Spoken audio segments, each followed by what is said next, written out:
Ask Professor Thakur now. Thank you, Professor Vajpayee. I think when he was speaking, I was looking at one of the presenters, Varun, who is going to speak on religion and spirituality today. And there's a group in our own larger group working on these kind of things. I can see Shiva around, and a lot of people are around working on this.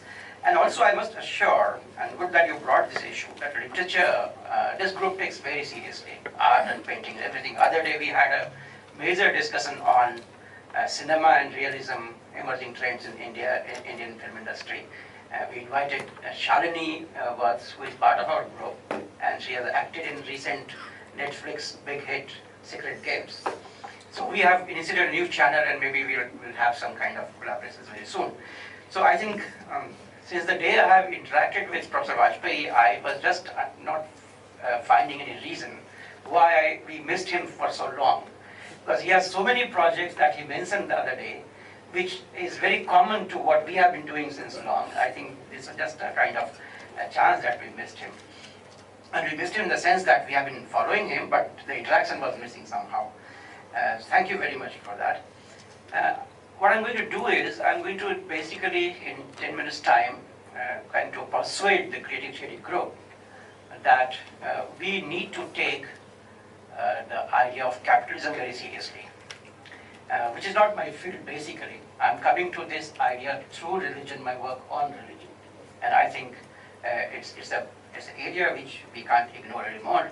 There are many serious issues emerging before us, and I can count on them. The technology issue, how artificial intelligence and robotics is going to transform us fundamentally. The ecological issues, the kind of democracy that we are going to have, and we definitely need new theories to explain what is happening to democracy. I think the transformation that that's happening today could be called, I'm not sure, the ontic mutation. Are we witnessing an ontic mutation? A mutation, after that probably we will not be able to explain things with the same categories and concepts that we have been doing till now. I will just take capitalism as an example to make this larger argument. And that's the challenge before the creative theory and the younger generation of the creative theory. What's happening to capitalism? We all know that there's a deep crisis, and whether the crisis is over or not, there's a big debate on that. And I broadly agree with Professor Prabhat Patnaik, who argues that despite all claims by big economists that we are out of the crisis, we are not actually out of it, and the crisis is going to impact us much more deeply. Let me have a philosophical journey of capitalism, and that's what I want to argue, that the crisis of capitalism at this moment is not merely of the political economy crisis, it is a deep philosophical crisis, which probably capitalism would not be able to overcome.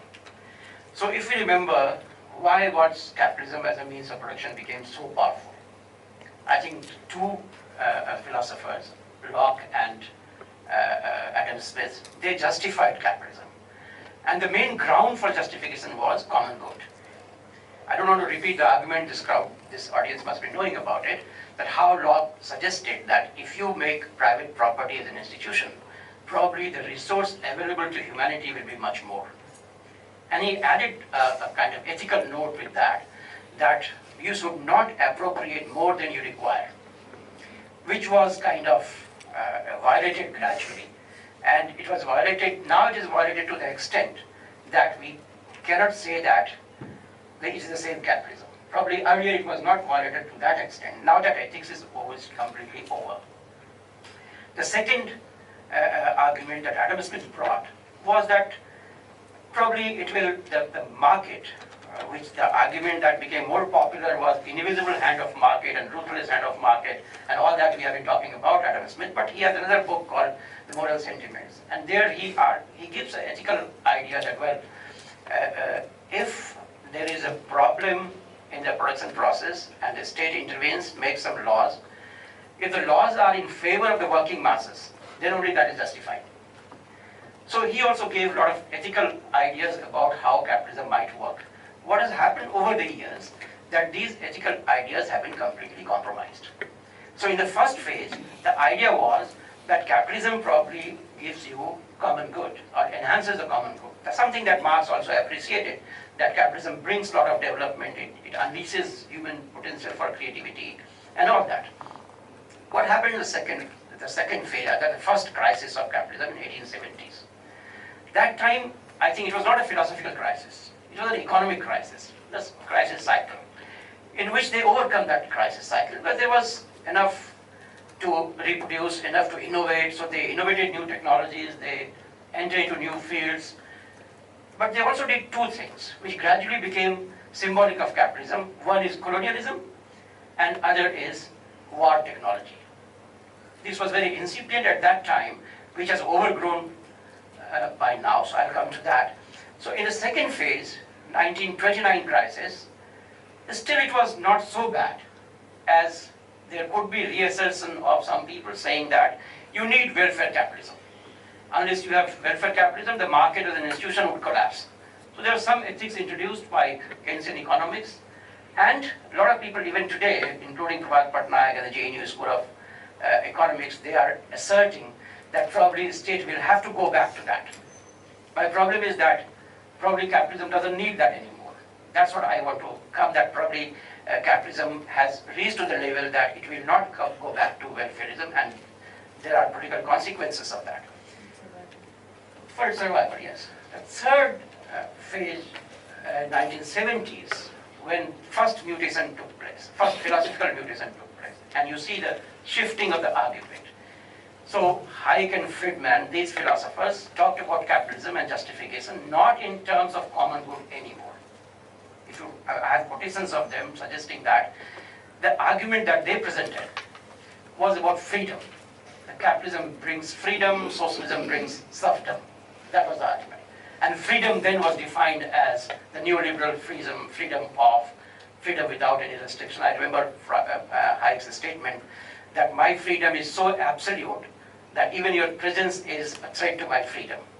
But in order to realize my 90% freedom, I have to forgo 10% of it. But then you don't say that you are giving freedom by taking away freedom.